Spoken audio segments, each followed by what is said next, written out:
Hey guys, and welcome to a CPU installation tutorial. I'm going to show you how to install a simple tutorial on how to show to install an Intel CPU 1155 socket. And this sort of installation does still apply to all the other 2011 sockets, 1150 sockets, and 1366 sockets. So what you want to do, you got this tab here. This is the socket in which the CPU would go. You push down on this little arm, metal arm, and you just lift it. And as you're pulling it back, it will automatically lift the lock, this thing. I don't really know what to call it, but the guard will come off automatically.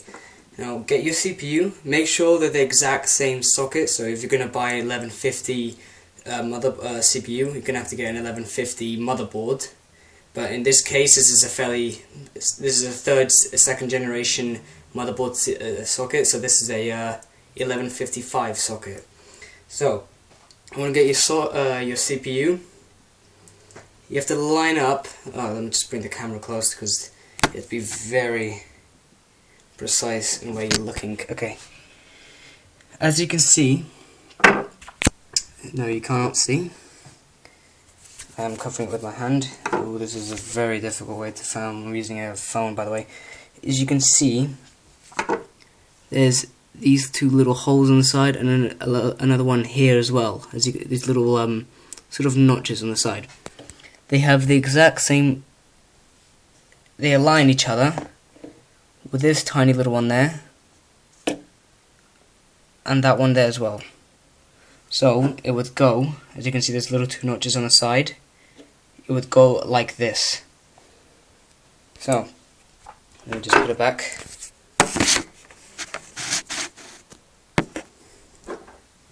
So you line these two little notches on the top with the one on the motherboard socket, and you just hover over it to make sure you actually got the right sort of alignment, and you drop it in there slightly. Okay.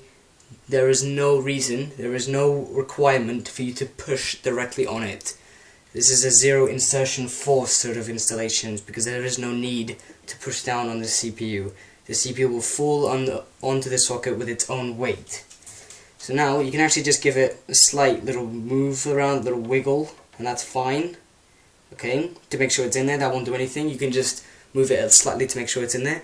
So now you go get this little tab, the guard, and you just pull it down. Don't slam it down because that could actually damage it, and it does sound quite intimidating.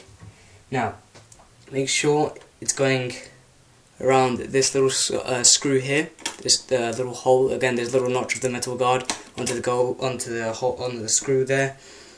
And now you get the arm, push down, and go off at an angle to put the arm under the lock. You may need to put quite a lot of force. Do not worry if it's not going in, no matter how strange that sounds if you're really dirty-minded.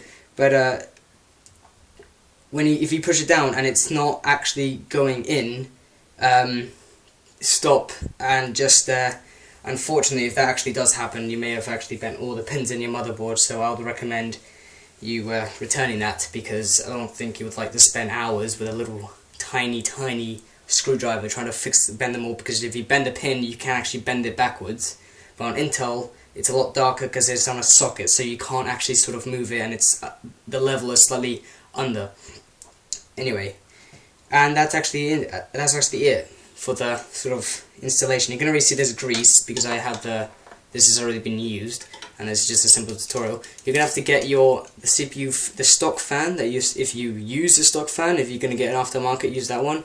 But that is a different sort of video. You're gonna get the stock fan, and this is the thing that is actually going to be cooling your CPU. Because this CPU cooler is not the greatest, but it's good to keep it under optimal temperatures, and it's not very loud. And besides, if it is loud, then you can easily go into the BIOS and just turn it down, and that won't really affect the temperature. Well, it would affect the temperature, but Intel are actually very good at, being able to survive. Their thermal threshold is the word, and that basically means how the amount of, the temperature of which it will start to fry. The higher the thermal threshold, the better. It means it's more reliable. Anyway, you get the CPU, the stock fan. It's quite fiddly. You get these sides. Well, these are screwless sort of installation, and you just line around on these little holes on the around in a square shape, sort of around the CPU. Now you just line each other. I have a bit of an OCD because I like to have the Intel showing up, so when you put it onto the computer, the Intel will be the right way up. I don't like if it's the other way around because it annoys me a little when I look into it. Right, so you just line them up and just move it around to make sure it's in there. Now, you push on one side until you hear that click. That's when you know it's in. You can, actually no, I'm just going to tell you later. And then you have to do the opposite side to make sure there's an equal level of force. You don't, because if you put too much on one side, you're going to put a lot of, if you're going to put these two, and you're going to push these two first, this CPU fan is going to go to the side, and that's going to put a lot of pressure on the CPU on one side, and that could actually damage it. So you want to do the opposite, and this sort of goes to anything when you're really screwing in or pushing something in. You usually put it on opposite sides because it just equals out the pressure and it avoids damaging. And then you do the same with the other ones. Click and click. There we go. Oh yeah, and forgot. You need, obviously the fan needs power for it to turn. So you have to locate your CPU fan on your motherboard. My one's right here. They're really easy. They usually nowadays are 4-pin because even better, so they can actually show the exact speed, and it's because CPU is one of the most important parts to cool down.